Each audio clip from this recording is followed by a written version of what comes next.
pode passar. Pois bem, vamos lá. Qual que é a ideia? Eu vou dar um mapa, vou fazer algumas questões para a gente fazer algo mais interativo. Eu vou passar um slide bem rápido só para estruturar as ideias geral do autor. Vou passar o documentário, depois que a gente fizer uma conversa. Quem já assistiu, legal. Quem não assistiu, assiste de novo. E aí para a gente vai ser uma aula sobre ele, mas uma aula muito mais para estimulá-los a tanto ler mais sobre esse autor, como levar em consideração esse tipo de perspectiva sobre espaço e território, que é um pouco distinta da que a gente viu mais, vamos dizer, macro-sociológica com o Rasbaer, né?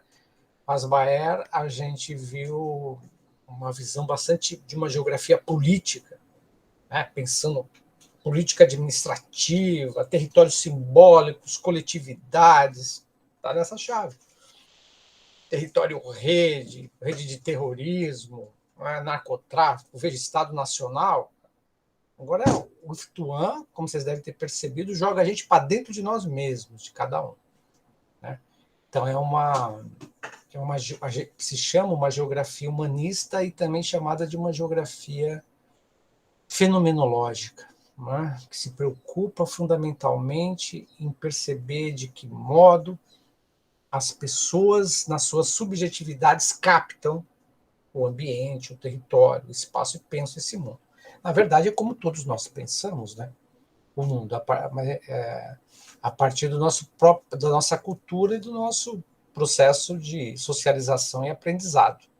Essa é a grande preocupação dele, né? Mostrar veja, não está desconectado, né, do que é a visão de um Estado nacional. Pelo contrário, o Estado nacional é fruto de uma grande, a gente vai ver na próxima aula, o que é a nação com o Renan, e o que é a comunidade com o Nisbet, como como poderia dizer, essas aglomerações humanas, né, uma nação e uma comunidade, se formam na intersubjetividade das pessoas, pela relação entre as pessoas, etc. Né? Então, um pouco esse é a pegada do Iftuan. Só vou mostrar ele aqui. Não estou apresentando. Deixa eu pôr para apresentar. Eu só vou mostrar aqui um rápido slide, só para a gente ver quem é ele e as ideias principais.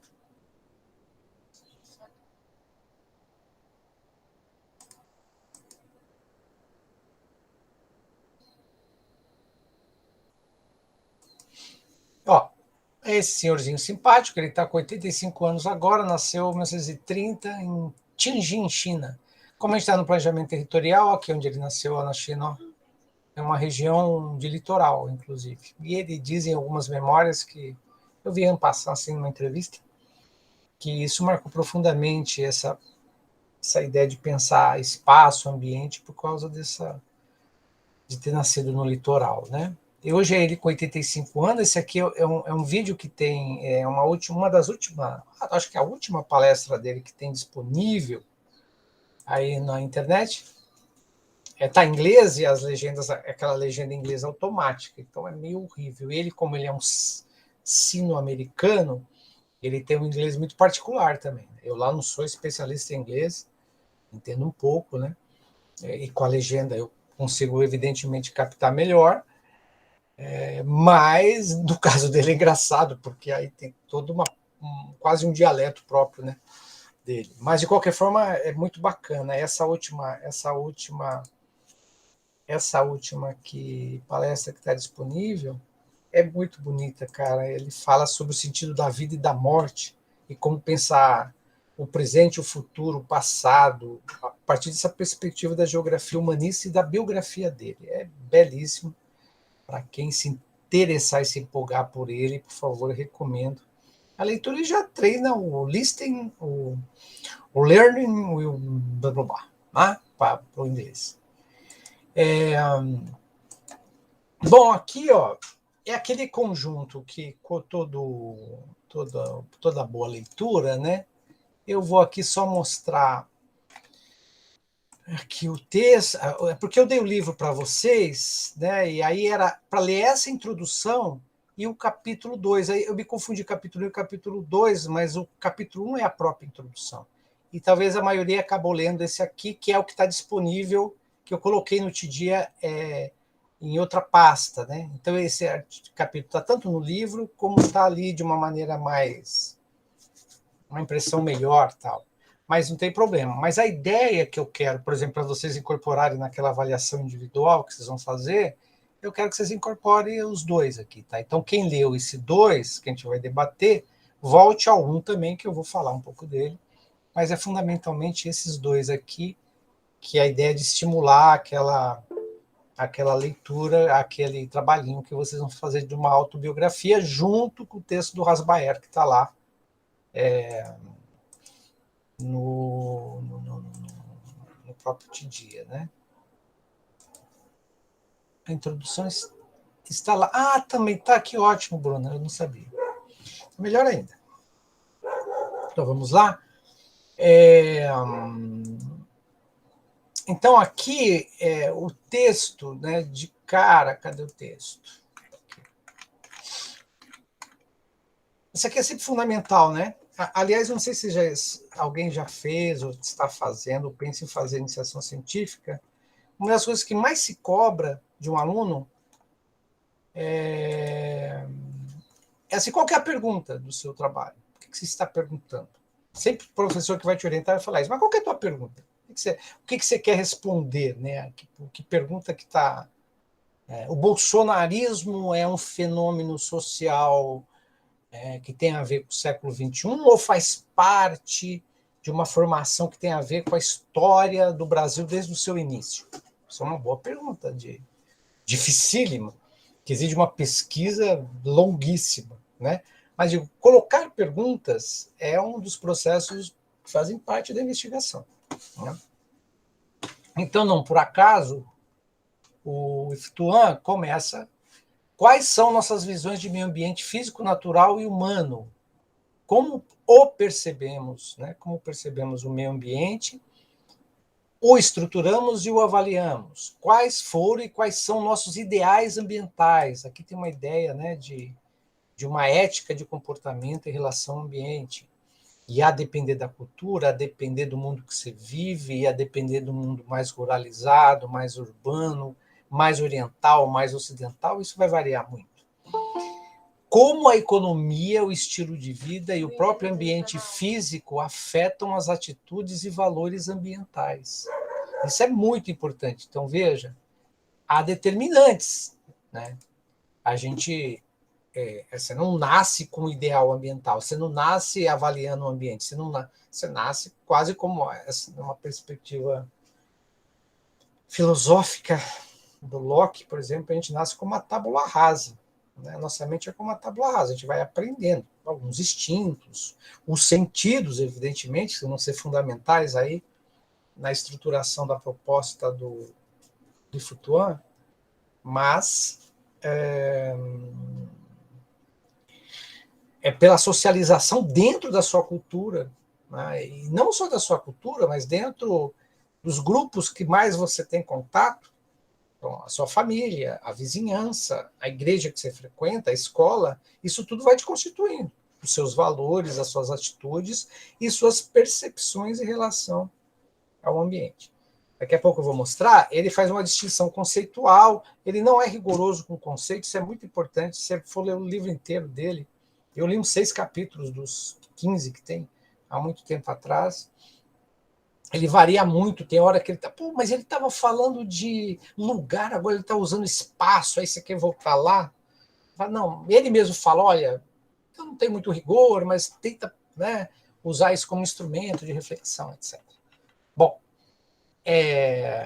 então a gente vai ver que os sentidos, por exemplo, ele vai pensar tanto os sentidos de uma maneira mais natural, né, e a gente vai falar deles, né, nesse estar no mundo, estar no ambiente, estar no espaço, estar no lugar, como também esses sentidos, quando orientados pelos... Para com isso. Orientados pelos valores da cultura que você está imerso. Né? Os sentidos não... a ideia é você vê, mas você vê pela lente da cultura que você está imerso. Você sente, mas você sente pela lente da cultura que você está imerso, e por aí vai. Então, veja, o Ifutô está nessa chave, né, que é muito importante.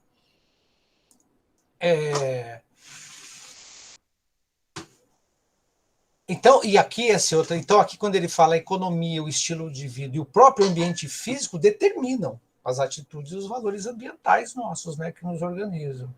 E aí é óbvio que você está falando de economia, você ser pobre, viver numa favela e ser milionário e morar numa mansão, né, faz uma brutal diferença, né? Você ser socializado é disso que se fala, como vai determinar as percepções de mundo. Espera aí que eu preciso fazer agora uma coisa importante.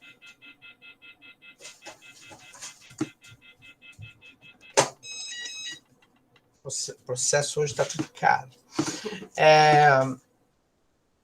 O meio ambiente físico, portanto, então a economia, eu falo de ser rico, ser pobre, você ter acesso a X ou a Y, e também o fato de você morar no litoral e nascer no mar.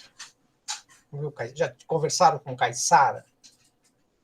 Quando eles foram para a praia de novo, em algum momento da vida, parem lá, procure uma comunidade caiçara na praia e vá conversar com o caiçara e perguntar para eles dessas coisas que a gente está debatendo. Qual que é a percepção de território, de ambiente, como eles veem, organizam o espaço. Né? Bem diferente de um cara que vive num condomínio fechado desde pequeno, num apartamento, minha casa, minha vida. Isso é óbvio. É uma coisa meio óbvia, né? Mas é disso que se trata. Nós temos as nossas percepções, que são os nossos canais de apreensão do mundo, mas esses canais de apreensão do mundo estão, vamos dizer assim, usar a palavra ruim, mas contaminados pelo ambiente. Então é uma relação classicamente dialética, né? Entre o que a nossa subjetividade e as nossas percepções mais concretas e instáveis em relação ao mundo e interação com padrões de comportamento, padrões de valores, cosmovisões de mundo daquele grupo no qual a gente vive, ou da sociedade na qual a gente vive. Né? E aí, essa pergunta final, quais são os laços entre meio ambiente e visões de mundo? Esse é o livro inteiro, né? Aquele se propõe a estudar. Então, veja, tem essas perguntas, e aí aqui que é o grande pulo dele, né? Então, veja, ele assim, antes de a gente, sim, tem uma passagem anterior que ele fala, nos anos 60, em algum momento do texto, se vocês lembram, nos anos 60 tinha duas grandes visões na geografia, uma mais antropologia, perdão, uma mais política pública, né, intervencionista. Temos um rio poluído, né? Tem um bairro com rio poluído. Vamos lá, a prefeitura, e despoluir o rio. Né? Vamos resolver o problema. Pá. Uma outra mais teórica, que eles chamam de teorética, que é, mas qual será? Será que a causa é a alga? Né? Ou a causa é o movimento do solo? Ou é uma fonte de uma fábrica? Então vamos estudar as causas da contaminação, uma coisa mais científica, tradicional, vamos dizer. Mas o que ele quer dizer? Pouca atenção era dada até então para a subjetividade das pessoas que vivem ali. Né? O que essas pessoas pensam daquilo? Aquilo tem algum sentido? Aquilo está naquela situação por causa das atitudes das pessoas, das próprias percepções, dos ideais ambientais, da cosmovisão das pessoas, não é? De uma falta de educação ambiental, ou de um excesso de... Perguntas que têm a ver muito com o campo da subjetividade, que tem a ver com a sociologia, com a antropologia, mas que na geografia era algo, nossa, muito distante, não é? A questão dos camaradas era de outra natureza. Então, ele vai dizer, sempre faltava esse olhar sobre percepção, da percepção e da subjetividade das pessoas. E tem um camarada que é um dos maiores, um dos professores da geografia, especialistas em geografia, nessa geografia humanista, fenomenológica, que ele chama Werther de Souza. E ele fala em algum momento, que eu ouvi falando ou li, ele fala que ele era arquiteto de formação, depois ele foi para geografia, e ele fala que ele trombou com o Ifituan nos anos 80, com um livro tal, com esse topofilia, e ele tinha certeza que o Ifituan era um antropólogo. Ele falava uma conversa de antropologia, né, de captar o ponto de vista das pessoas sobre o ambiente, de ver os valores que orientam, coisa mais micro e mais subjetiva, que é uma das características fundamentais da antropologia, né, no método dela. Aí que ele se surpreendeu quando ele percebeu que, na verdade, ele era um geógrafo, né, e chinês, que tinha vindo para os Estados Unidos, tá? Então ele tinha feito uma volta, mas que de alguma coisa dialogasse com aquela visão chinesa, oriental, de mundo, de corpo. Tem tudo uma história aí que influenciou o Ifituan a ter esse diálogo.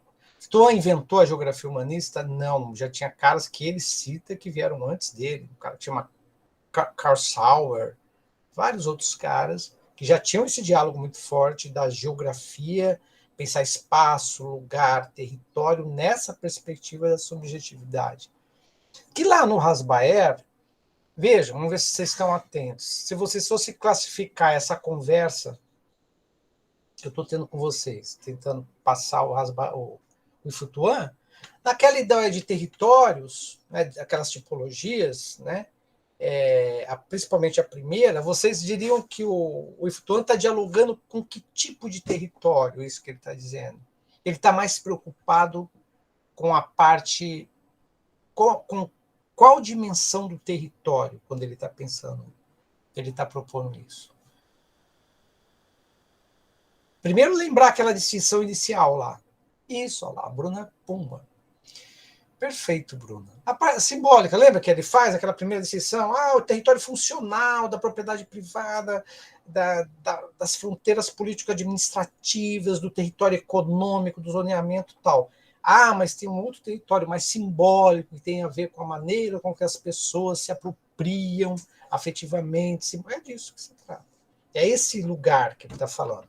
Só que ele está dando um passo diferente do Rasbaer, que todo mundo faz isso. Não é só o índio. Todo o ser humano tem uma das características do ser humano, e é o que nos distingue dos animais, é que o território, para nós, os animais têm muita territorialidade, vocês sabem disso, né? Quem tem gato, cachorro, sabe como os caras são terríveis em relação a isso. É só você ver formiga, abelha, vários, né? Todos os animais têm. Tanto a capacidade de simbolizar e projetar e planejar o território, é isso que nos distingue de maneira fundamental, né? De transformar em linguagem simbólica, a apropriação que nós fazemos do território. Então, é essa chave, né? Então, assim, a questão para ele é como um chinês pensa o território, como um indígena da Austrália pensa o território, como um chavante, um grupo indígena no meio do Mato Grosso pensa o território, como o fazendeiro no meio do Mato Grosso pensa o território. Todos pensam o território, todos pensam simbolicamente o território, todos têm uma relação de percepção e de subjetividade com o território. Né? Então, o que eu estou chamando de dizer aqui, se você... eu consigo pôr numa prova Rasbaer e Ifituan? Consegue.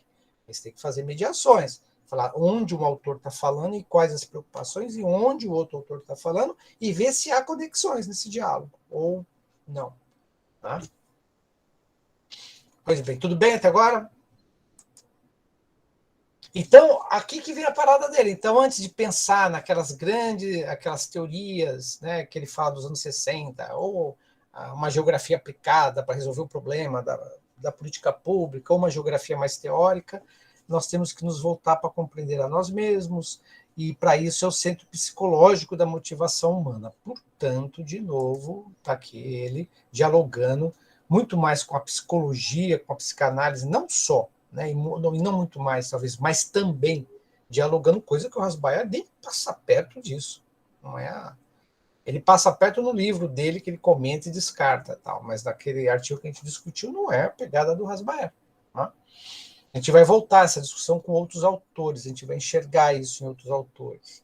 Lá na frente, quando o Zimmel, que é um especialista em vida urbana, falar de como é a mentalidade do homem urbano. Aí um diálogo direto com a psicologia, né, com o que motiva as pessoas subjetivamente, a gente vai voltar a essa discussão. E olha aqui, então aqui de cara ele fala a grande preocupação de ter soluções duradouras para os problemas ambientais, que são fundamentalmente problemas humanos, né? Mas os problemas ambientais não estão fora. O cara já antecipava em 1970, não é que ele antecipava, ele estava no meio do debate sobre, né, que já vinha a temática dos limites do crescimento, das crises ambientais, etc. Então, ele estava atento a isso, né? Os problemas ambientais são problemas humanos, né? Então, se a gente não entender o humano e as suas motivações e suas desmotivações, a gente não vai ter solução para o ambiental. Depois eu dou uns exemplos interessantes sobre isso. Aqui, então, ele termina dizendo que, veja, é uma outra pequena tipologia, né? É mais para nos estimular a pensar. Então, nós temos percepções, atitudes e visões de mundo. Se vocês forem lá no texto.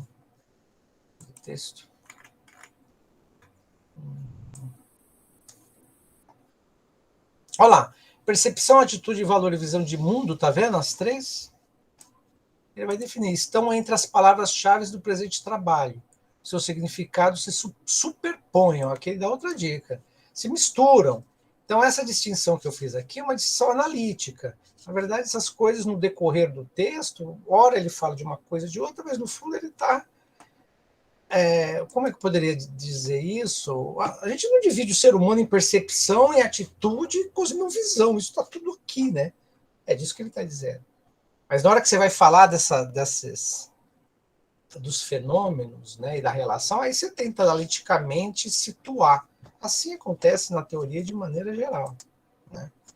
Então, voltando lá ao texto, o sentido de cada termo tornar-se claro com o seu próprio contexto. Aqui estão algumas definições preliminares. Percepção é tanto a resposta dos sentidos aos estímulos externos, quais são eles, né? Esses sentidos, como a atividade proposital, da qual certos fenômenos são claramente registrados, enquanto outros retrocedem para a sombra ou são bloqueados. Bom, veja, isso é um diálogo direto com a psicologia.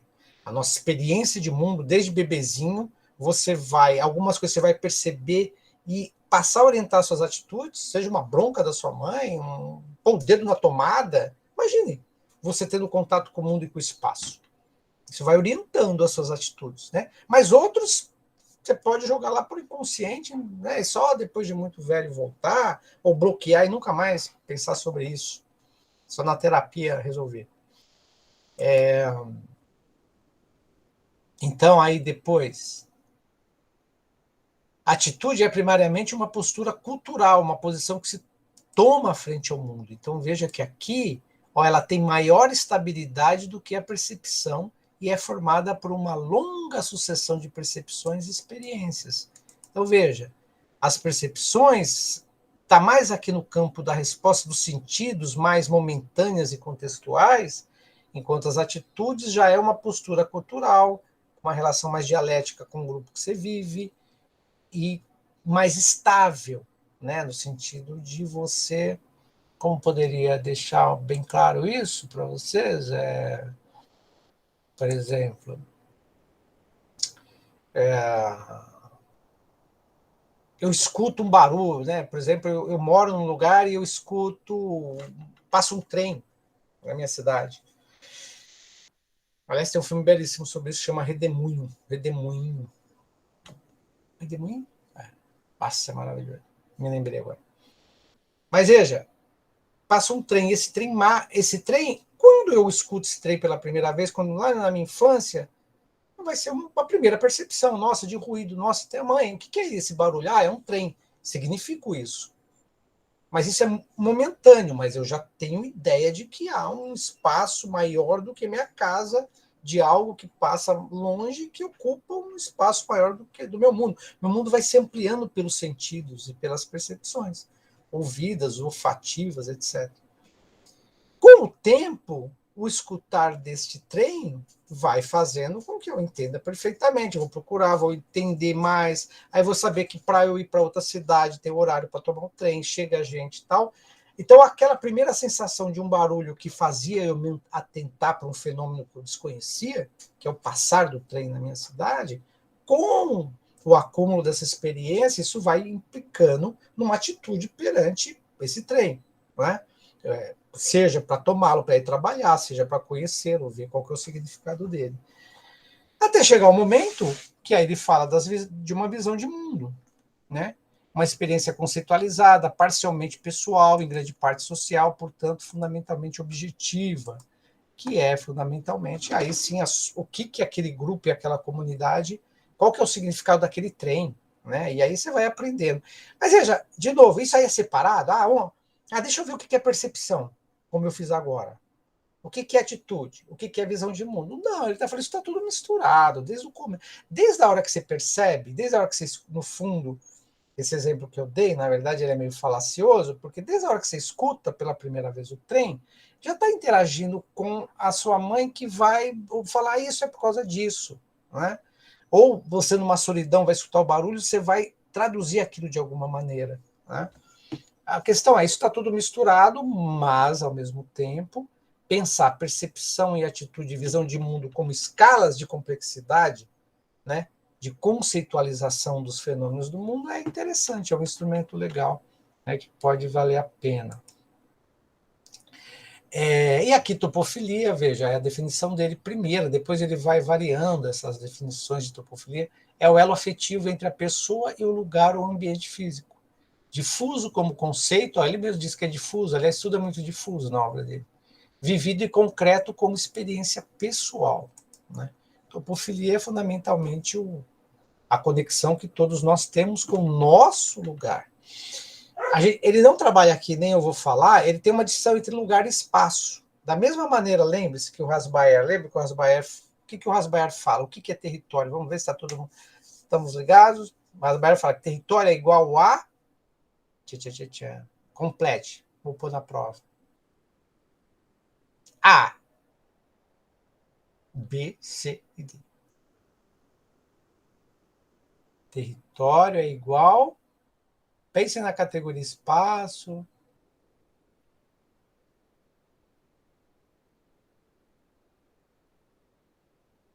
Eita. Vixe. Relações de poder. E de, lá na definição do Rasbaer, relações de poder que podem se dar de controle, né? Via apropriação, via dominação. Dominação funcional, apropriação mais simbólica.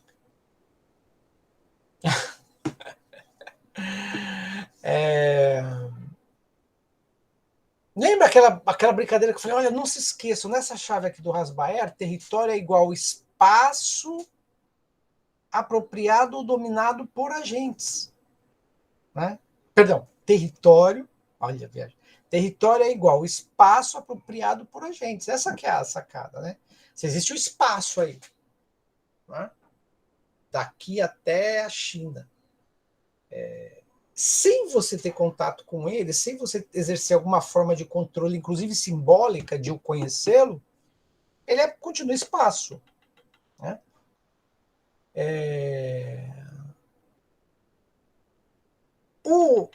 Uma vez que você se apropria desse espaço, a partir da sua cultura, seja um grupo indígena, que vai pensar simbolicamente aquele espaço, seja um empresário que vai transformar aquilo numa fazenda agropecuária,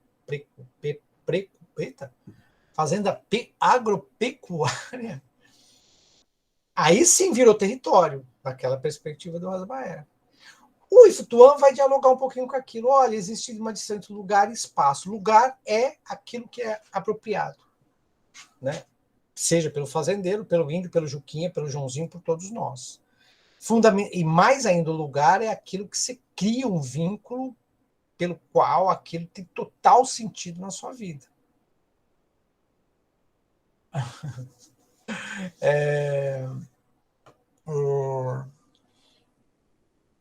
Então, por exemplo, olha que interessante, quanto mais a gente se sedentarizou, a gente humano, a humanidade, mais a gente foi adquirindo vínculos de lugar nessa perspectiva do If to One. Porque mais se cria vínculos, conexões, afetividades com o seu espaço. Né? Então, em tese, quanto mais você volta lá para trás, quando a maioria da humanidade era mais nômade, menos vínculo você tinha com o lugar. Mais você tateava pelo espaço, pela natureza, pelo meio ambiente. Esses conceitos, natureza, meio ambiente, espaço, é como se eles estivessem aqui nisso que a gente está falando do Iftuan, estão aqui de um lado e lugar está aqui do outro, algo mais subjetivado, apropriado, vinculado. Né? Olha, isso tem implicações tão grandes. Então, por exemplo,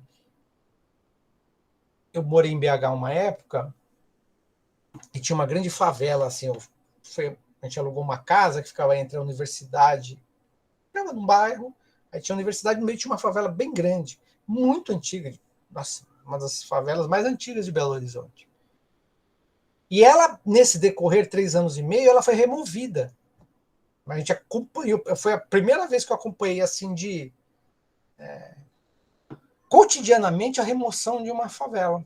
Né? Foi logo que a gente, aquele negócio Minha Casa Minha Vida, da Dilma, né? Programa Minha, e aí era essa história, remover a favela, transformar o lugar num lugar, e ao lado, predinhos do Minha Casa Minha Vida, apartamentos. Tal.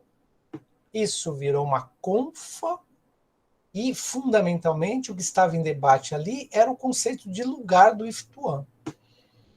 Se vocês puderem aí exercitar a sua criatividade sobre essa formulação que eu fiz, porque, veja, as pessoas tinham ali, por mais precárias que são as situações numa favela, você tem vínculos afetivos de parentesco, de história, de memória, estabelecidos ali durante 80, 90 anos. Você imagina o que é isso? Aí você simplesmente limpa aquilo do lugar, vrup, e pega essas pessoas e bota num monte de apartamentinho, 40 metros quadrados. Veja, não se trata de valorar, era pior, era melhor, agora a pessoa está mais segura. Provavelmente ela está mais segura, dentro desse conceito de segurança tal qual a gente, né, urbano que a gente tem, ela está mais segura, agora ela tem água encanada, agora ela tem luz elétrica, agora ela é mais cidadã. Né? Ela tem direitos mais. Direito à cidade lá, para falar daquele camarada que todo mundo gosta, o menino Lefebvre, tem direito à cidade. Mas eu não sei se ela não perdeu muita coisa nisso e ninguém fica sabendo. O Iftuan, por exemplo, diria: ô, meu amigo, antes disso, vamos conversar com essas pessoas. E aí tem uma coisa sensacional. Até hoje tem em BH ainda, está cada vez desaparecendo mais, que é o quê? Aqui em São Paulo, a gente, quando derruba uma casa, derruba um muro, a gente compra aqueles. Eu esqueço o nome. Aluga aquele. Para pôr a pedra dentro. Como, Carol? É catabagulho, professor. Catabagulho, isso aí. Tem outro nome também desse catabagulho aí. Caçamba. Verdade, caçamba. Você vai Verdade. lá, aluga uma caçamba, joga todas as pedras lá, o cara vem caminhando e leva embora. Sabe como é em Belo Horizonte? Burro e carroça. Na época, eu já era muito antigo, quando eu estava lá, bombava isso. O cara parava, você quebrava, sei lá, ia fazer um banheirinho novo na sua casa, e o pedreiro ia lá, punha na sua calçada, isso tudo autorizado. Você não tomava multa por causa disso, porque era uma tradição na cidade de Belo Horizonte, aquela província. Belo Horizonte, ela parece uma metrópole, mas ela é uma província. Eu brincava com meus amigos mineiros, ficava bravo. Esse paulista, paulistano metido.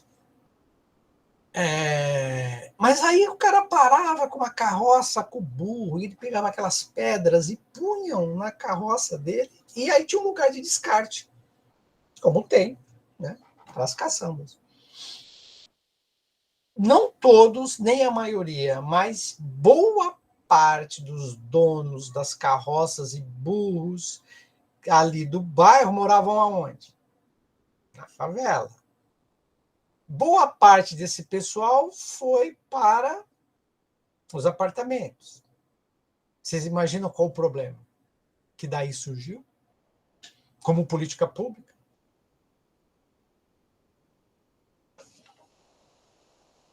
Onde você põe o burro, né?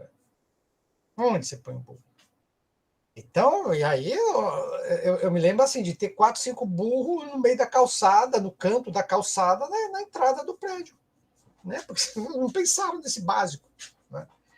E aí, eu me lembro que na época saiu algumas reportagens, tipo, assim, recortezinhos de matéria no jornal, eu deveria ter acompanhado isso com mais empenho, né? Não imaginava que eu ia vir planejar para o BPT. Na época, imagina, eu estava na faculdade de educação dando aula para indígena, em curso de licenciatura intercultural, e aula para pedagogia, de antropologia e cultura. Então, a gente nem pensava em BPT da vida, né? Mas eu acompanhei uma experiência de BPT riquíssima, né, que só tenho aqui na minha memória. Deve ter, se bobear, deve ter já trabalhos e trabalhos lá da turma de arquitetura do FMG sobre isso, sobre esse acontecimento, né? De qualquer forma, ali você fica. Como é que você tira uma população de lugar, né? Lá o nosso Rasbaer volta para ele, como você desterritorializa. Você tinha uma noção, você tinha uma territorialidade ali arraigada. Esse povo foi desterritorializado e reterritorializado em outro lugar. As condições desse processo dá um belo estudo, né? Quase um belo e trágico estudo, né? Ver o que essas pessoas estão fazendo hoje lá, né? Se saíram, aí acontece aquelas coisas, o cara vendeu o apartamento e foi para outra favela, e você fala, pô, esse cara brasileiro, sabe essas coisas? Não, é que o cara falou, não, mas preciso de um lugarzinho ali para pôr meu burrinho, eu gostava muito, na verdade, da minha vizinha, que eu deixava minhas filhas quando eu ia trabalhar, né? Eu acho que no apartamento rola isso, mas o salzinho ali, de pegar, comadre, e falar com ela no muro. Cara, tem uma lógica aí de lugar. É disso que o Wolf Tuan está dizendo para nós, né? Existe lugar no mundo. Olha que interessante, né? Aqui, como ele faz menção a isso, muito en passant, e eu estudei isso mais en passant do que nunca, eu falei, nossa, nunca tinha parado para... Já tinha ouvido falar, né? Quando você está vendo algum programa, tipo, hoje no Globo Repórter, o Sérgio Chapelin, que desde 1912 ele anuncia o Globo Repórter. Hoje estudarei, um cara caiu e bateu a cabeça e ficou sem falar. O que aconteceu? Não perca hoje no Globo Repórter. Cara, isso tem a ver com os sentidos que o Iftuan está discutindo, e ele comenta, mas com essa organização do nosso cérebro. Olha, lobo, como é que chama? Lobo frontal, ó, atrás da testa. Ou aqui que é a testa? Agora eu me confundi. Será que é aqui que é a testa? Não, professor, tá certo. O lobo frontal é essa parte aqui mesmo. Aqui é a testa, né? Isso. Isso. Olha só, é o maior dos quatro, se estende por trás da testa. Eles pensam assim, pelo mais simples movimentos físicos, pelos mais simples, como também pelas funções de aprendizado, de pensamento, da memória e da fala. Olha isso. Depois o parietal, que é o verde, localizado atrás do frontal, se estende na parte posterior da cabeça, responsável pela percepção espacial. É aqui, ó. É aqui que está o BPT, gente. É aqui que você tem que se concentrar, nessa parte do seu cérebro. Você fazer exercício aqui, você vai virar um bom planejador ambiental. Eu suponho, né? Uma leitura bem tosca da neurociência. O lobo temporal, esse azul, localizado na base parental, até a altura dos ouvidos, é responsável pela audição, outro sentido fundamental que o nosso querido vai trabalhar, Iftuan. E o occipital, amarelinho, é o menor dos quatro, situado na parte total. Essa é imagens visuais, a visão. Então, veja, fala, percepção de espaço, bom, está tudo aqui, né? Nesta coisa incrível chamada ser humano. Olha só, por curiosidade, eu falei assim, poxa, eu vou achar um desenho bem bacana para falar dos 5 sentidos que a gente vai entrar neles, né? Eu vou falar dos 5 sentidos, depois eu mostro que aquilo é tão bonito. Aí eu achei um maluco de uns pintores, 2 pintores. que pintaram em 1547, a pedido da rei e da rainha, lá não sei de onde, da Holanda, se não me engano, ou Bélgica, alguma daquelas coisas, os 5 sentidos. Cara, é lindíssimo. Depois eu volto a ele. Vamos aos sentidos.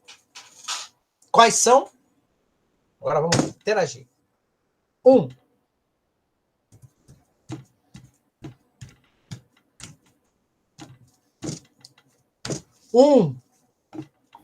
Ele começa o texto pela visão já, né? Mas está falando do... Visão. Visão. Vamos lá, só para te... Né, visão. Vamos lá, gente. Só para te mapear os 5 de cara. Audição. Audição. Olfato. Olfato. E o tato. E o tato. Faltou um. Visão. Audição. Audição. Visão. Audição. Olfato. Paladar e tato. Paladar faltou. Né? O paladar, que é fundamental. Né? Ele explora pouco, aliás, o paladar no texto, se vocês lerem de novo. Ele tem uma passagenzinha, assim, que ele fala, o limão, quando você toma um copo de limão, você sente o paladar. Então, o paladar é fundamental. Vocês devem ter percebido, esses 5 sentidos é que nos colocam... Qual que é a primeira sensação de espaço que você pode ter a partir do teu corpo no mundo? Esquece a China, ir para a cidade, ir para o rio nadar, é o teu corpo que te coloca no mundo, né? De uma maneira de se sentir a primeira relação de espacialidade, né? Passa pelos seus sentidos. Então veja, da visão, o que vocês destacariam? Uma coisa importante, ele sempre faz o exercício de falar, olha, aqui tem o humano e os animais, não sei se perceberam. Por exemplo, audição e olfato, os animais estão 1000 anos na nossa frente. Tá? Não dá para comparar, o cachorro, etc. Mas a visão, nós temos uma vantagem fenomenal sobre os animais. Então ele trabalha um pouco isso para depois pensar no humano as distinções. Né? Mas o que vocês destacariam da visão? Quando vocês leram? Primeiro que ele fala que é a principal. Estou vendo minhas anotações aqui. Segundo, isso é fundamental. Isso depende muito do ambiente e da sociabilidade que você vive. A visão permite... Ele também diz que é estática, a visão é estática. Será que é estática a visão? Você vê, mas não percebe. Nesse sentido? Sim, pode ser. Pois é. Olha só. Vamos pensar, para a gente pensar território mesmo. Um indígena que mora no meio da floresta amazônica, árvores, aquela floresta fechada que a gente vê nos filmes lá, clássicos. Né? E o indígena que mora no meio do Cerrado do Mato Grosso. Se você pegar um indígena que mora no Cerrado do Mato Grosso e colocar numa floresta fechada, ele vai ter enormes dificuldades de se virar lá. Se você pegar um indígena que vive numa floresta fechada, ele vai ter enormes dificuldades de lidar com o Cerrado. Então, daí falando de nós, né? Vamos esquecer os urbanos aqui, né? A gente vai se dar mal em qualquer desses lugares, né? Não vai saber nada, né? Tudo para nós vai ser mato, né? Escuro e medo. Né? Imagina na floresta amazônica, né? Você cai, aqueles avião cai no meio da floresta, o cara fica 20 dias no meio da Amazônia. Loucura, né? Mas veja, mesmo entre os povos indígenas, a visão, então, os chavantes que eu trabalhei, que são do Cerrado, eles têm uma visão de longa. Né? Lá eles veem um bichinho correndo lá para caçar, mas nem tinha. Eles não só viam como escutavam. Né? Então tudo é muito mais exacerbado. Né? Enquanto outros não. Tem uma visão mais fechada e para o detalhe da floresta. Né? Andar a cobra ali no meio do mato. Minha companheira trabalha com um grupo indígena lá no Amapá. Floresta fechadíssima. Cara, ela anda com eles lá. Eles andam lá de uma aldeia para outra, em trilhas no meio do mato. Cara, o pessoal daqui, que nem ela, né? Os urbanos, eles põem 3, 4 caras na frente, mulheres, né? Que conhecem tão bem o território como os homens, mas vão eles na frente, vai o pessoal, os assessores no meio e uns caras atrás. Óbvio. O cara escuta o barulho de onça aqui atrás. O outro escuta um barulho de cobra, que você nem tem ideia. Você pisar numa cobra ali, tuf, tomar um, 2, né?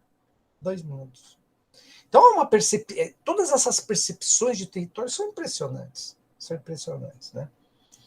E aí ele fala de outras coisas, do tridimensional, que a nossa visão, né, é tridimensional, diferente dos bichos que tem o olho aqui, o cavalo, todos os bichos, né, o cachorro, etc. Ah, não, o cachorro tem o olho aqui, né? Mas é preto e branca, aí a nossa é colorida. Uma série de distinções que fez com que nossa visão nos trouxesse uma vantagem relativa em relação a esse processo civilizatório aí, né, que nós fizemos. Tato. O tato é agora, né? O que você está sentindo nesse momento via o sentimento de tato? Não é? Isso a gente não para pensar, né? Isso eu estou reconhecendo o território, né?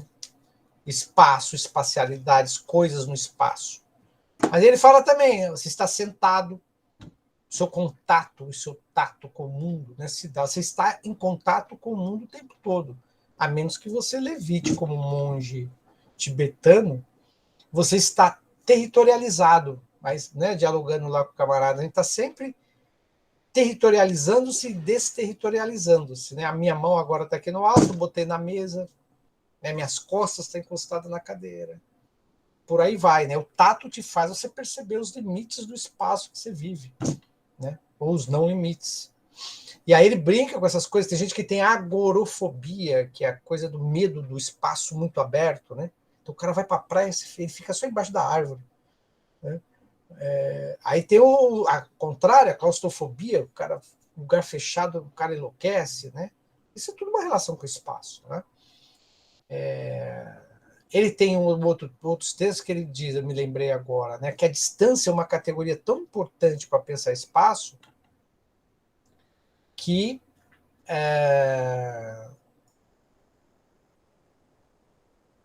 por exemplo, vamos exemplificar. Vamos pensar nosso querido campus de São Bernardo. Nesse momento, quando a gente pensa no campus, vamos ter uma aula segunda-feira, vamos tudo de máscara segunda-feira lá. Vamos encontrar 8 da madrugada, lá em São Bernardo. Veja, quando eu penso com categorias de distância. Mas aí é que é uma grande sacada dele. Não só dele, é da fenomenologia filosófica. Ele trouxe para a geografia. Essa distância é temporal e espacial ao mesmo tempo.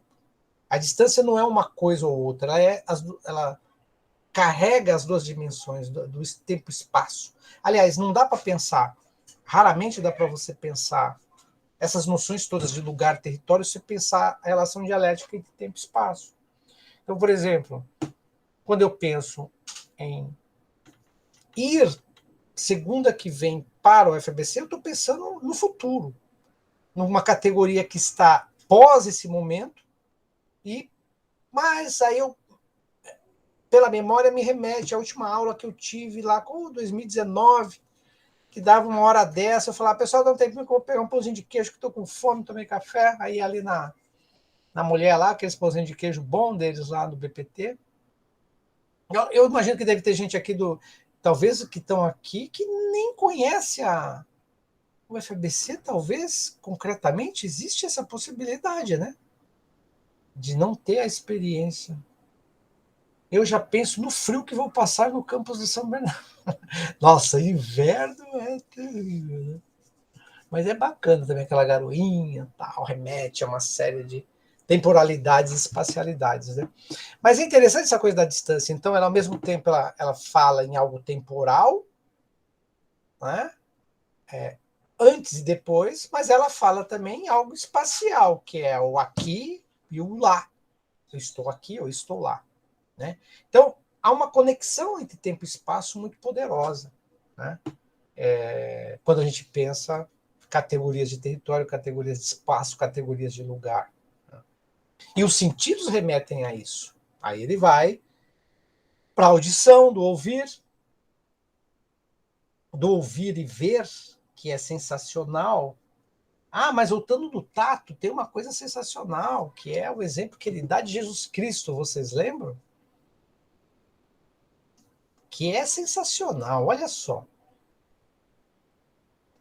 Porque ele fala, não é que ele fala, a gente pode até colocar como motivo de debate, dos nossos 5 sentidos, qual que é o mais poderoso?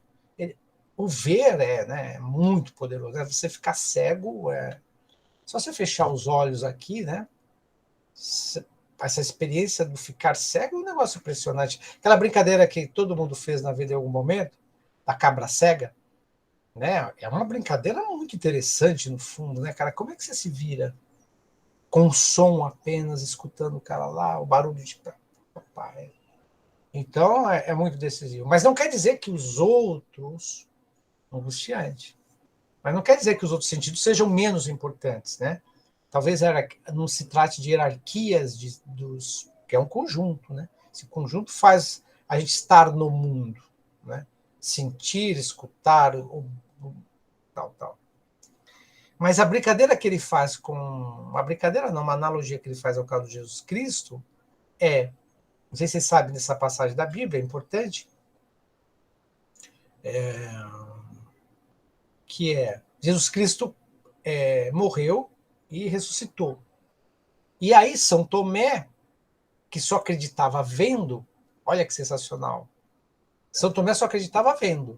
Aí os caras falavam, chegaram para São Tomé e falaram, como disse um aluno amigo de vocês na segunda, tá rolando, como é que era a conversa dele? Muito engraçado. Tá rolando um rolê aí de que Jesus voltou. Algo assim, ele falou. E aí, São Tomé, que era o mais descrente de todos, sempre colocava em xeque os milagres, era aquele chatinho da academia, acho que era tipo aquele marxista, né? Materialista, era aquele cara que ficava lendo Marx ali entre os apóstolos. Jesus, você tá dizendo, vai, para com isso, Jesus. Isso aí você fez algo, né? Sempre colocando em dúvida. E aí os caras não tiveram dúvida, tava rolando o rolê que Jesus voltou, morreu e voltou. O cara só acredito vendo. São Tomé falou. Então aí tá uma fala que fala o poder da visão, né? Aí vai lá São Tomé. Aí olha para Jesus, como Jesus já conhece a peça, né? Olha para a cara de descrença dele, porque ele olha assim, mesmo vendo, ele não acredita. Aí Jesus fala, toque na minha chaga, para você ver se não é verdade, né? Nós machucados. Tal. E aí Tomé toque. Então, Tomé não só acreditou, ele mais do que, como é que poderia formular? Acreditar vendo, ele acreditava tocando. É o tato que para ele era decisivo. O meme do pincher mexicano, não sei o que não. Coloca aí. Mas é impressionante, né? Então o tato realmente, ele muitas vezes é aquelas histórias de fantasma, né? O cara vai lá, é verdadeiro ou não é, né? Então o tato, ele é decisivo. E há outras coisas muito importantes, né, que ele vai falando. A audição. Então, aí tem um debate, o que te toca mais? Ver um quadro?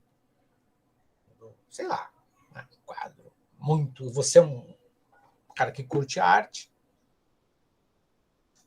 E aí é muito interessante, né? Porque, no fundo, ele dá... Eu acho que aí os autores são para a gente problematizar. Ele vai falar que o ver, que o escutar, o ouvir, nos toca mais profundamente do que o ver. Então, o ver é importante e é mais estratégico para 500 coisas, por exemplo, para se apropriar do território, né, para estabelecer relações com adversários, com inimigos, para sobreviver. Mas o escutar também é um poder fundamental, por exemplo, para te tocar mais profundamente. Ele está dizendo, o que te toca mais? Um solo do Pink Floyd ou um quadro do Picasso? Né? Mas evidentemente que aí ele podia problematizar um pouco mais e dizer, ora, depende da sua sociabilidade, né? Se você é de uma família de gente que curte, que te levou desde pequenininho para ver exposições de arte, é lógico que o quadro acaba tendo, né? Agora, se teu pai é um roqueiro que gosta de Pink Floyd, se desde pequeno escutou Pink Floyd, lógico, quando tiver 30 anos escutar, vai lembrar do pai, vai te emocionar mais do que o quadro.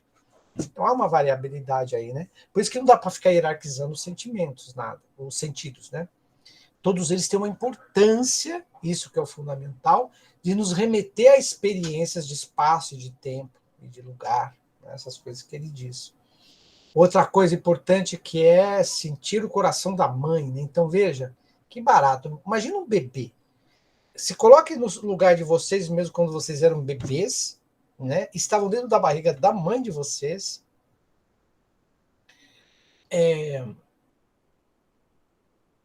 Dentro do útero, escutando um monte de barulho.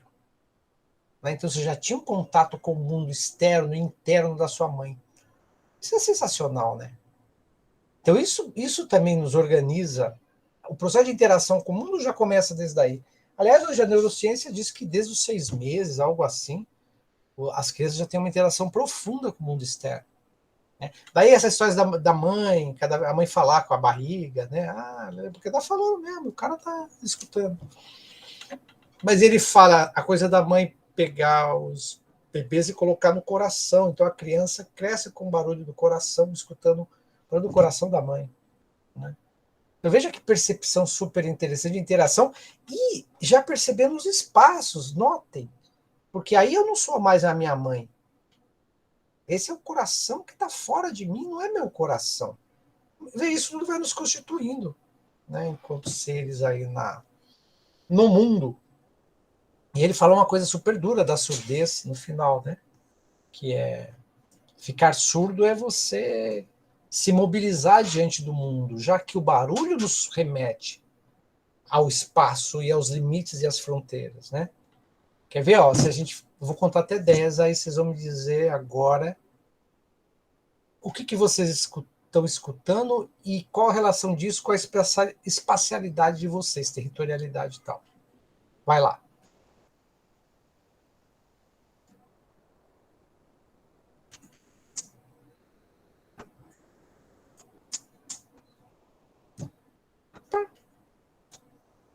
O que vocês escutaram e até onde vai isso? Eu achei até engraçado que você falou disso agora, porque eu tive que fechar minha janela, tinha um caminhão tão alto passando na minha rua, que eu tive que fechar a janela de tanto barulho que tava no quarto, assim. Imagina. Então acho que tem tudo. Eu moro bem lá de uma avenida, assim, então passa muito caminhão aqui. Então é exatamente isso que a gente tá falando agora, assim. Tipo, tem tudo a ver com a espacialidade, porque mostra esse limite. E olha que eu moro, tipo assim, num condomínio fechado que nem é tão, assim, no meio da cidade. Entendi. Então, assim... Onde é, Gustavo? É São Bernardo? Não. É pior que isso. Eu moro no Morumbi, eu moro perto da Paraisópolis, mas no lado dos prédios, assim. E Entendi. eu moro na altura do bairro, mas, tipo, do outro lado do morro, né? Que o Morumbi é um morro, então a Paraisópolis é de um lado. Sim, eu tô perto aqui. Então. E daí é muito louco, porque você estava falando disso. E é que, para ser bem sincero, a parte que mais chama a atenção do texto é a parte quando ele fala do cheiro, que eu concordo plenamente. Sim, vamos chegar lá. Mas quando você está falando dessa parte de audição, é muito louco, porque acho que isso é muito, na minha visão, isso é muito fenômeno da cidade, assim, tipo, pra gente da cidade isso é uma coisa que chama muita atenção. Até que ele fala da poluição sonora.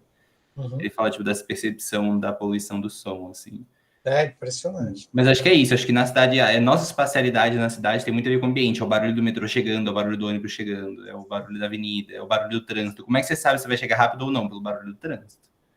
Então, E no rural é o barulho do galo cantando do vizinho, é o boi lá no fumar. O semestre passado a gente estava dando uma disciplina, eu e a Silvia, que era patrimônio cultural, e uma aluna, com essa coisa de home office, né?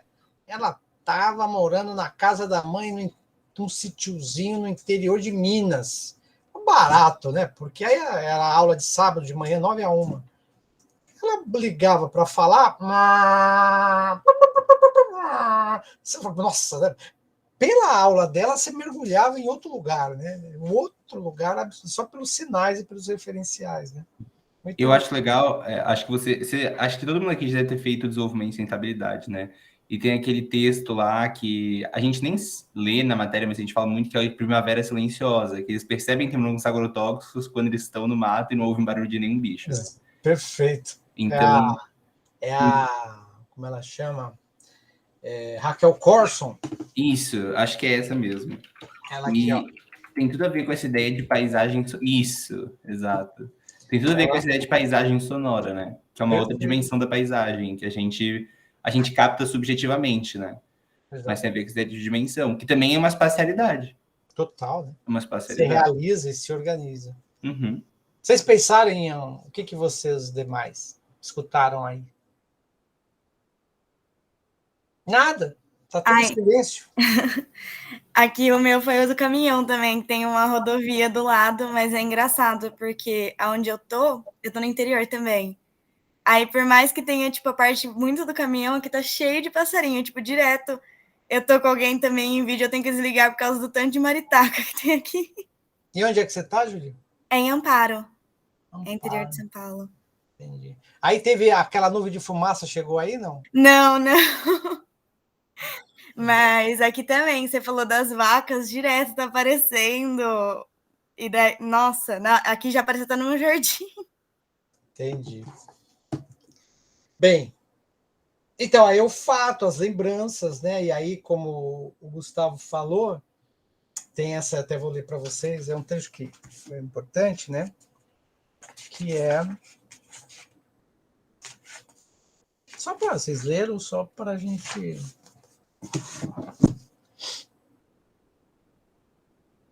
A resposta por meio da vista para o mundo é diferente em vários aspectos importantes da resposta por meio de outros sentidos.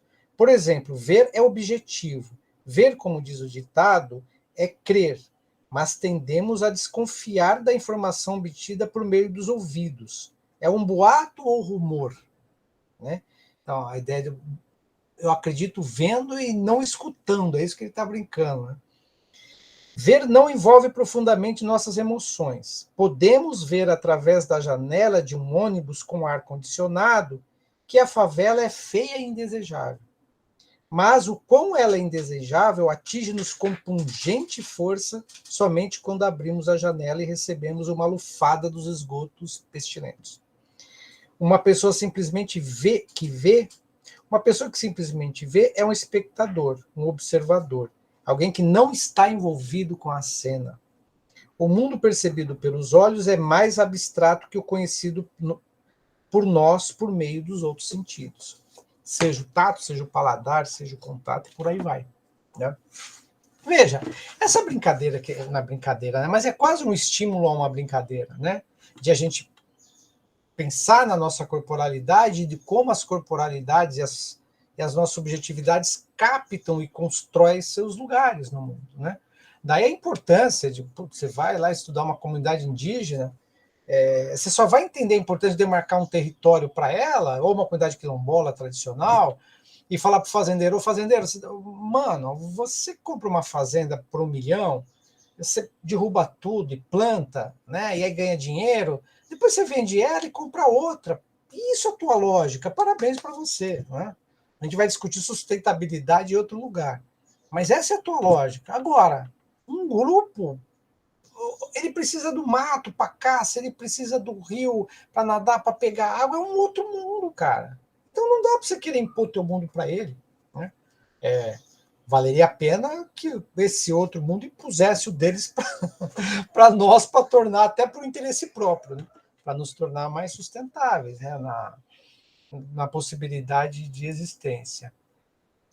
Então veja que interessante. O camarada lá, né? Aqui, se vocês diziam que é qual sentido? De chute. Esse é o tal dos dois pintores que em 1547 escreveram.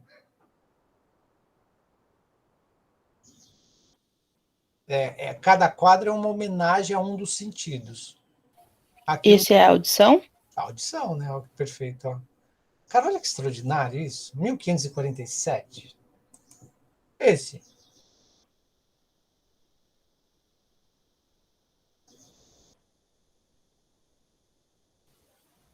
Visão. Isso. Olha o que tem de quadros, imagens e vídeos. Esse. Paladar. Uhum.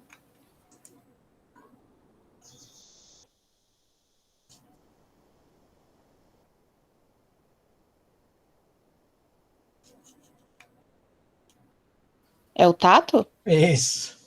É o tato. E aqui, O olfato. o olfato. Lindo, né? Eu achei sensacional esses desenhos todos. Então, vou fazer o seguinte agora para terminarmos. Eu vou pôr o documentário de 9 minutos. Quem viu? 1, 2. Os outros não. Não viu, Gustavo? Ou viu? Ah, viu. Tá. Então, assim, qual que é a minha ideia? É 2 movimentos. A gente olhando de fora pelo ver, então nós estamos de fora, e a visão, como diz o Iftuan, é sempre menos, vamos dizer, acalorada do que os outros sentidos. Veja que interessante. Ela é estratégica, ela é fundamental e, numa perspectiva, ela é a melhor de todas. Por exemplo, para se colocar no mundo, organizar seu espaço, conceber um planejamento territorial, por exemplo. Né? Uma ocupação de uma área, numa guerra com o inimigo, você tem que ter visão.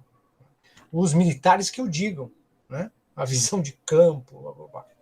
Entretanto, numa perspectiva de sentir as coisas, de sentir o lugar, né? De se aprofundar, o som, portanto, a audição, o tato, o cheiro, o paladar, é decididamente marcante. Aquela história, você come uma comida e fala, nossa, lembrei de quando a minha avó... Você vai lá, você entra em Dark, né? Quem assistiu Dark pode fazer um exercício com 5 sentidos em Dark, que é sensacional, né? Você entra numa caverna e vai para outro mundo, né? Ou melhor, às vezes você vai para o mesmo mundo em outro tempo, ou você vai para outro lugar no mesmo tempo. Né? Então, é por isso que é legal pensar nesses conjuntos de sentidos de maneira diferente. Então, eu quero que vocês, quem assistiu, vê de novo, mas nessa perspectiva. O que nós olhando e escutando, porque aí nosso contato com o documentário aqui, né, ou com aquele mundo que o documentário retrata, é pela visão e pelo audição. É engraçado, o olfato, às vezes, é pelo olfato, não, olfato, né, audição. Mas as pessoas que estão lá naquele mundo, quais são, ou qual é, né, o sentido que mais aflora lá dentro? Se coloque no lugar de alguma daquelas pessoas que aparecem no vídeo, né, e pensem qual ou quais, né, se é possível pensar nessa dialética. Tem 9 minutos. Quem já assistiu tal pode tomar um cafezinho. Quem não assistiu, por favor, assista para a gente conversar um pouco sobre isso. Quem já assistiu e quer pensar nessa perspectiva, é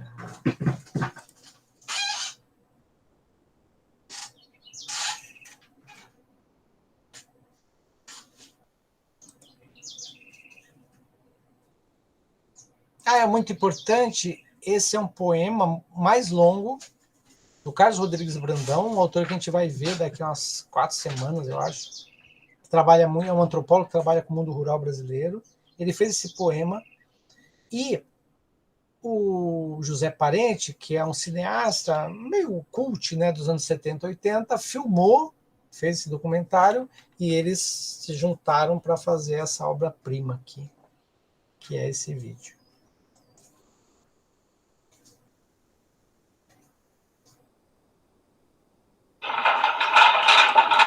Perdão para a última interrupção. Para quem não escutou, esse barulho é legal. Tenta imaginar, antes de começar a cena, imaginar ao que esse barulho remete.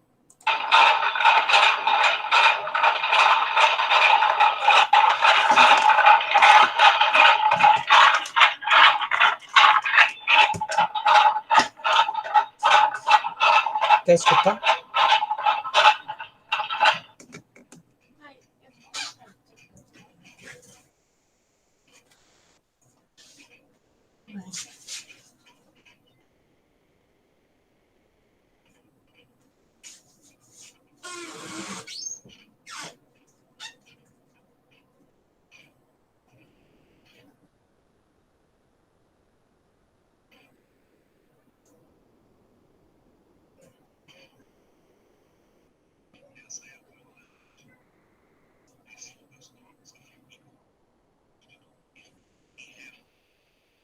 Vai ter que pagar frete. Vai receber muito taxa.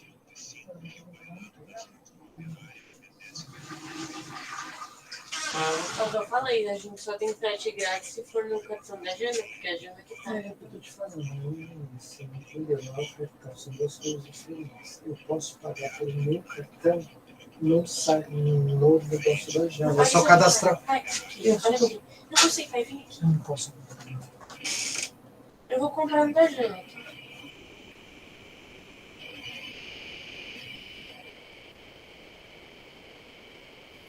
Professor?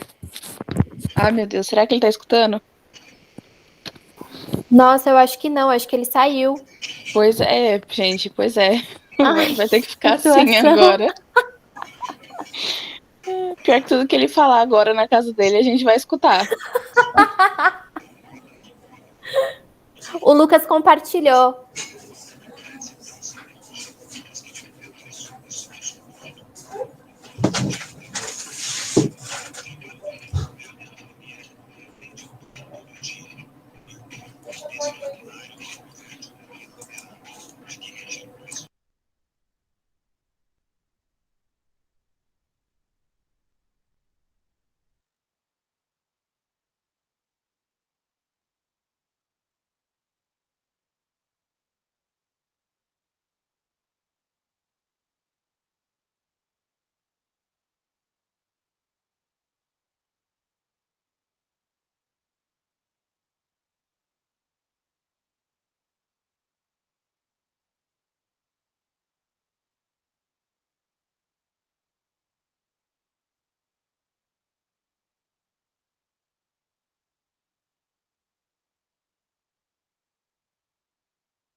Sim.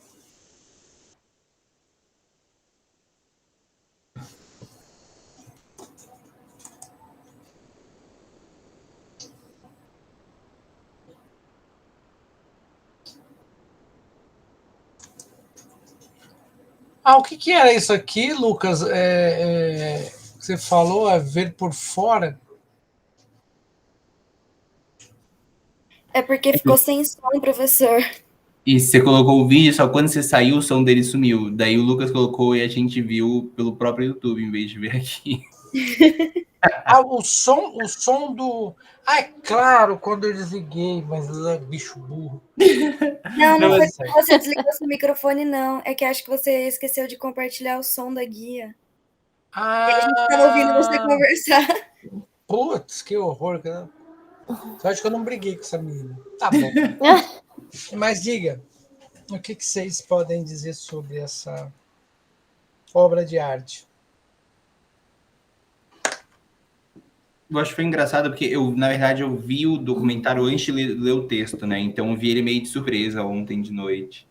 E acho que agora, pensando sobre o que a gente falou, é legal, não sei, acho que eu pensando, tipo assim, a corporeidade do espaço, no sentido de a relação do corpo com o espaço vai determinar essa espacialidade, mas eu tô pensando até em movimento. Porque as pessoas que trabalham aí, o trabalho é esse movimento entre casa e trabalho, né?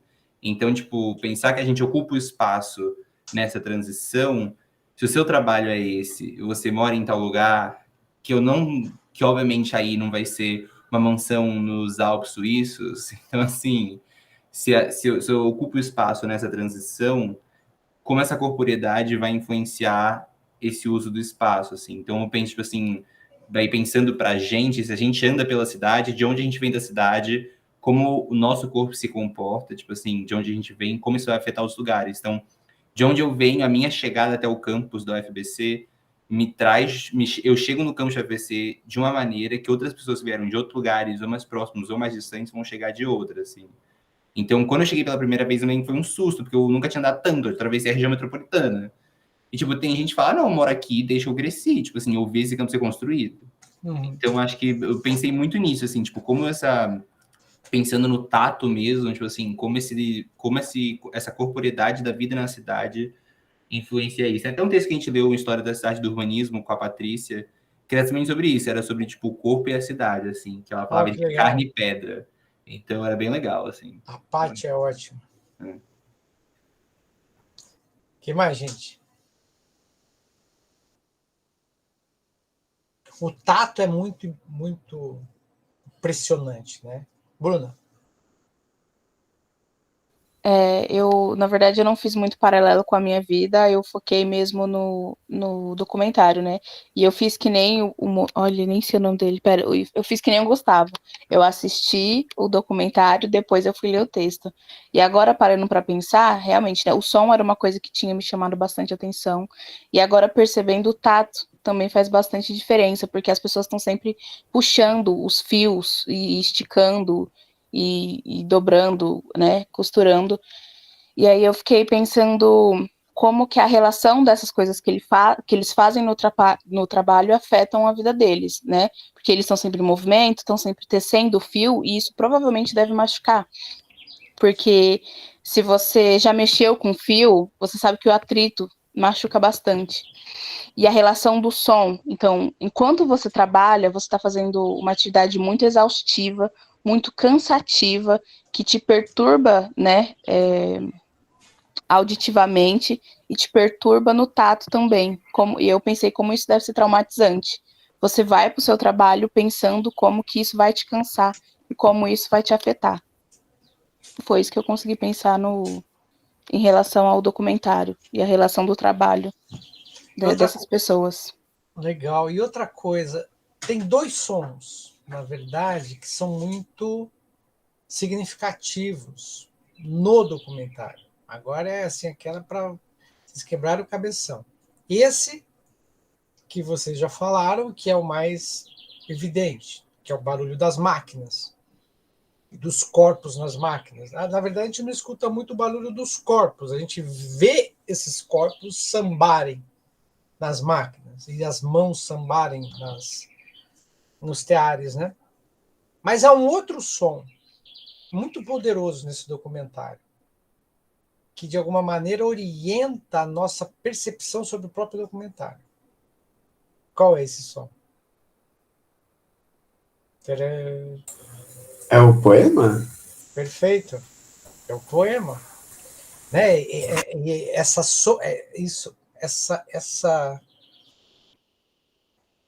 sobreposição é impressionante. Então veja como o escutar nos remete também a olhar um lugar, né? De uma maneira que o outro sem. Você imagina ver esse documentário 9 minutos sem o poema?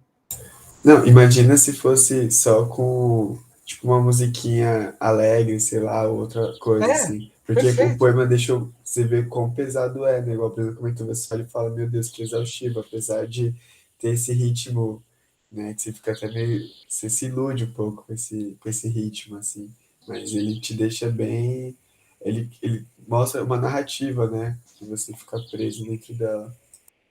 Não, e é tão engraçado que. Tão engraçado não, tão trágico que do jeito que está essa parada hoje de internet, eu já vi coisas bacanas, assim, músicas do passado bonitas, que os caras botaram, tipo, sei lá, Anitta em cima da música para zoar, para mostrar os caras dançando com outro ritmo.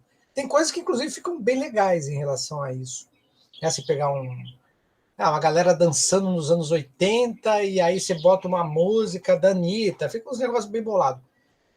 Cara, o maluco aí, bolsonarista, pegar esse troço e botar uma música xarope em cima, né? Se o cara quiser detonar, porque esses vídeos estão todos no YouTube, né? Um dia eu fui procurar um documentário do Darcy Ribeiro, muito antigo, 1940, que ele fala 20 minutos. Cara, não tem a fala dele. Tem 5 versões do documentário que eu fui achando no YouTube e a fala dele fica cortada, né? Então, assim, ou é um problema original de quem postou, eu não entendo nada disso. Ou, às vezes, eu acho que é...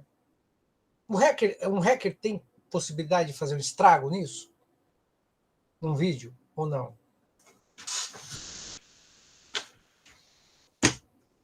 Vocês acham que tem? Um cara entrar nesse vídeo, por exemplo, que eu mostrei, e tirar esse poema, né, e colocar uma bobagem em cima, o cara tem capacidade de fazer isso? Tem? Uau!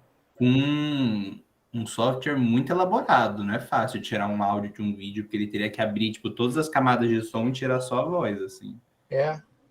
Mas seria muito elaborado, assim. Só se ele tiver... É mais fácil ter o original e colocar por cima. Entendi. Ele baixar, por exemplo, né? E aí ele faz uma zoeira e posta e fica na disputa ali, né? Pois é. Bom, mas voltando à questão, é muito interessante, né? Você imagina quando aquela galera assistia filme mudo? Não sei se já tentaram assistir filme mudo. É uma experiência incrível, né?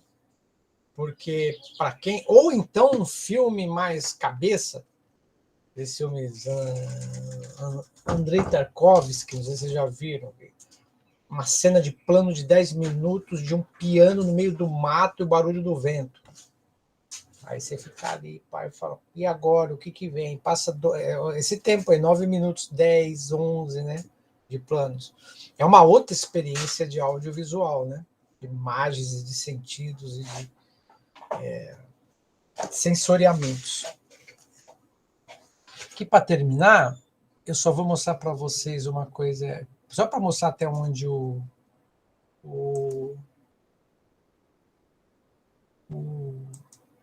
Ifutuan vai. Olha que interessante. Esqueci, aliás, de falar uma coisa importante, que ele fala lá para o final dos esquimós. Os esquimós, por exemplo, têm 12 categorias de vento, porque enquanto para nós o vento... Imagina as categorias que a gente tem de vento. E de neve também, professor. E de neve também, perfeito, né? O chão rachado, não rachado. Para nós, aquilo é uma paisagem única, né? Um vento frio e uma geleira branca sem fim. Imagina você entrar naquele ambiente. Os caras que estão ali naquele lugar Tem 12 categorias de vento. O vento mais forte, mais fraco, que vem ao sul, que vem ao leste, que vem ao oeste, que vem depois da tempestade de neve, antes e tal. Isso tudo orienta o modo da sociabilidade do grupo no mundo, né? Isso é impressionante. E isso é aprendizado dentro daquela lógica local, né? E aqui, então, ele lá para as tantas, ele mostra, olha que interessante, os esquimós fizeram esses mapas, os camaradas que chegaram lá, os americanos, né, de cabeça, como que era o arquipélago que eles moravam, lá não me lembro onde, Canadá, alguma coisa assim. E esse aqui é o, vamos dizer, topográfico, assim, né, tirado por sei lá, hoje seria por avião, vai, né, uma coisa mais verdadeira, com todo cuidado para falar essas palavras terríveis, mas mais como é que poderia dizer? GPS-camente próxima à realidade, né? Então, é impressionante, olha como essas duas são os desenhos que eles fizeram e esse é o desenho verdadeiro, vamos dizer. E o Yves Tuan fala que a península, né? Essa península aqui, ó, ela, na verdade, aqui, ó, a península é bem pequenininha, ela está aqui, ó. Agora olha o tamanho que eles atribuem à península. Por quê? Ele discute isso, ele fala, porque onde a gente está, o lugar é sempre maior, né? Porque tem a sociabilidade do espaço. Então, a única diferença que tem de mapa é, de fato, assim, bem grande, é essa entrada aqui da península, né? Por outro lado, tem esse aqui, ó, que, veja, essa é uma perspectiva de território e de espacialidade que o Yves Tuan e outros caras chamam de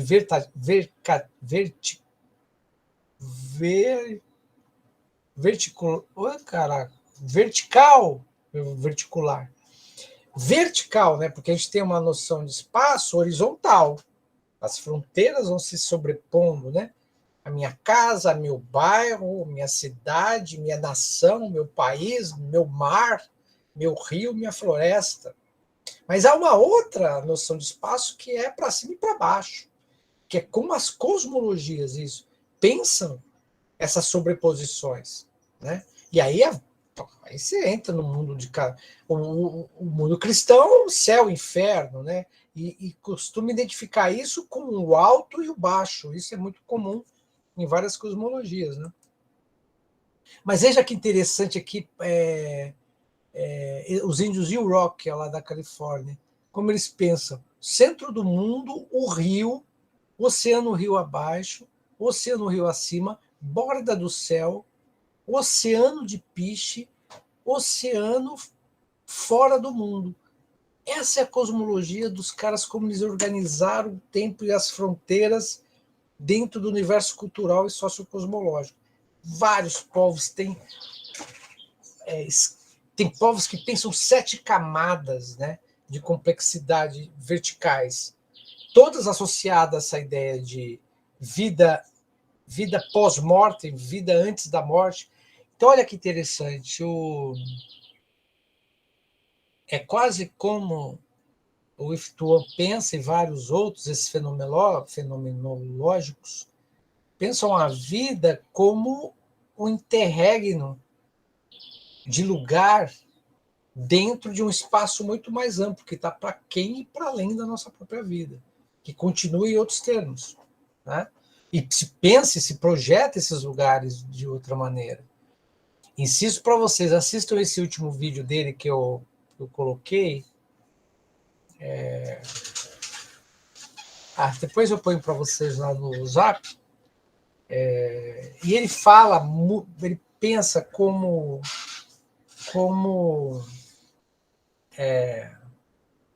os cristãos pensam o inferno e o céu, mas outros povos pensam. E veja, aí, de novo tem a ideia do aqui, do lugar, o agora, um lugar que está para além do agora, o quanto o agora é É intenso porque é sentido, é cheirado, é escutado, é visto, né? E o quanto que essas projeções, como vai ser a eternidade, são distantes em termos de vivacidade, né? Por mais que haja uma descrição densa do inferno, do céu, dessas coisas, a gente é muito distante do presente, né? O presente é o que organiza. Diga, Caroline. Caroline? Oi, professor. Não, eu debrucei sobre o computador, desculpa. Tá, dormiu. Não, eu tava doendo as mãos. Tá bom.